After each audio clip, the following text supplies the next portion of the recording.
Breaking news చూస్తున్నాం. విశాఖ జిల్లా సింహాద్రి అప్పన్న స్వామి చందనోత్సవంలో అపశృతి చోటు చేసుకుంది. స్వామివారి నిజ రూపాన్ని దర్శించుకునేందుకు వచ్చిన భక్తులపై గోడ కూలడంతో 8 మంది మృతి చెందారు. ఇక నలుగురికి తీవ్ర గాయాలయ్యాయి. మంగళవారం అర్ధరాత్రి దాటిన తర్వాత సింహాచలంలో భారీ వర్షం కురిసింది.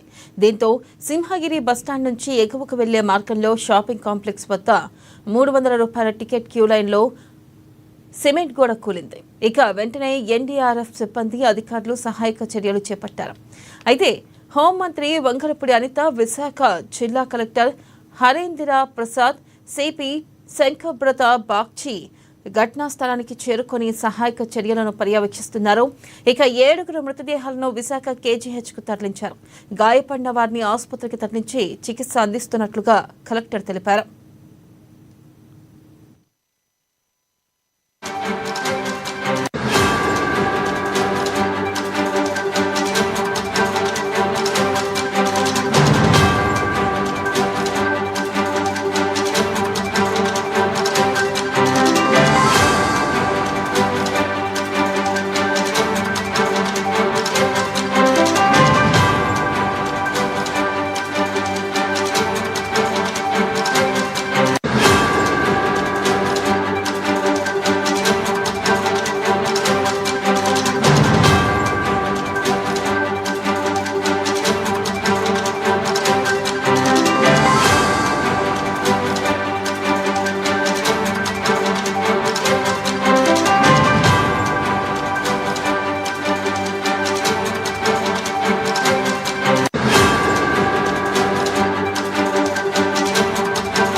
ఇక మృతుల కుటుంబాలకు 25 లక్షలు, గాయపడిన వారికి ₹3 లక్షల చొప్పున ఎక్స్గ్రేషియా ప్రకటించింది ఏపీ సర్కార్. ఈ ఘటనపై AP CM Chandrababu, Telangana CM Revanth Reddy దిగ్భ్రాంతి వ్యక్తం చేశారు. మృతుల కుటుంబాలకు ప్రగాఢ సానుభూతిని తెలిపారు. గాయపడ్డ వారు త్వరగా కోలుకోవాలని కోరారు.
బ్రేకింగ్ న్యూస్ చూస్తున్నాం. విశాఖ జిల్లా సింహాద్రి అప్పన్న స్వామి చందనోత్సవంలో అపశృతి చోటు చేసుకుంది.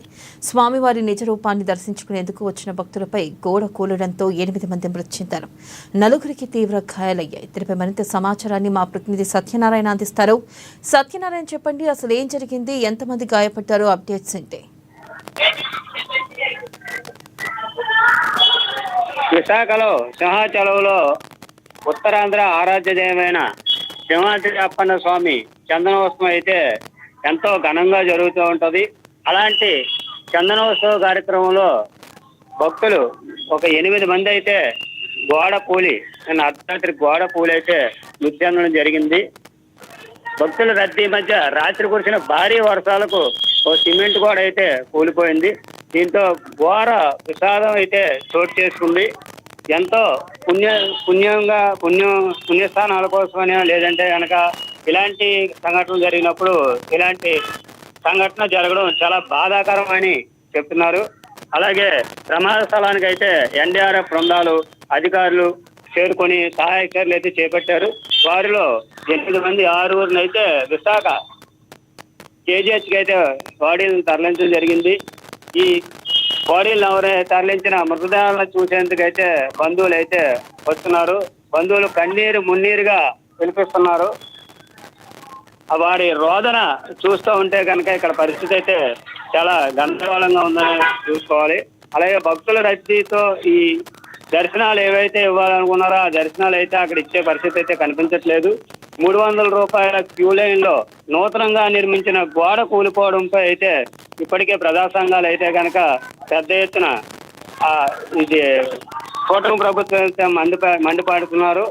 అయితే చనిపోయిన కుటుంబాలకు అయితే కనుక ఆ 25 లక్షలు గట్ట ఎక్స్ప్రెస్ చేస్తామని ప్రకటించడం అయితే కరెక్ట్ కాదని, కనీసం ₹1 కోటి ఎక్స్ప్రెస్ ప్రకటించాలని అయితే కనుక ఆ సిపిఎం నాయకులు అయితే కోరడం జరుగుతుంది.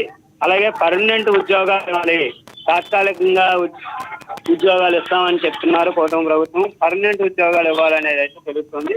కేజీహెచ్ లో ఈ బంధువులతో అయితే కనుక శోక సముద్రంలో మునిగిపోయిందనే చెప్పాలి. అలాగే భక్తులు రద్దీ ఉండడం వల్ల అక్కడ పరిస్థితి అయితే గందరగోళంగానే ఉంది. అలాంటి గందరగోళ పరిస్థితి నుంచి బయటికి తీసుకురావడానికి అయితే ఇప్పటికే ఈ అధికారులు అయితే కృషి చేస్తున్నారు.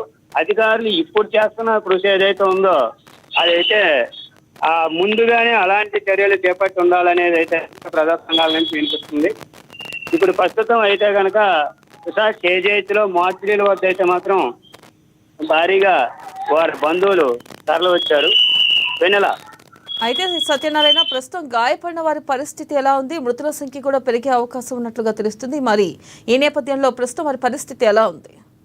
కొంతమందికి అయితే కనుక ఆ Q1 ఆసుపత్రికి అయితే చేరుకున్నారు. వాళ్ళు శతగ్రాతులు అయితే అక్కడైతే చికిత్స పొందుతున్నారు.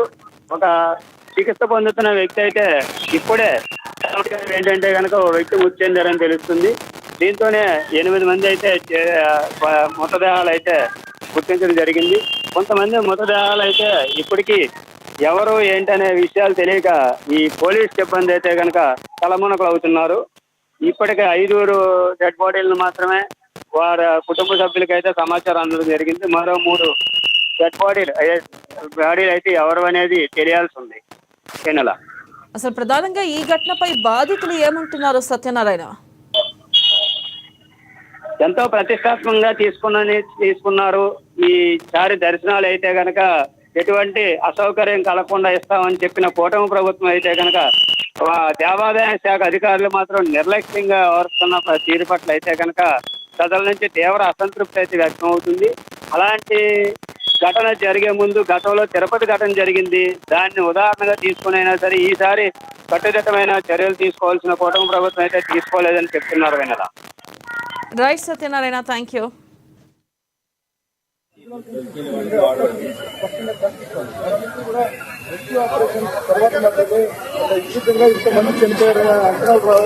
లేదు, ఇక్కడే మన ఎక్కడైతే సహాయ చర్యలు జరుగుతున్నాయో అక్కడే ఉన్నాం.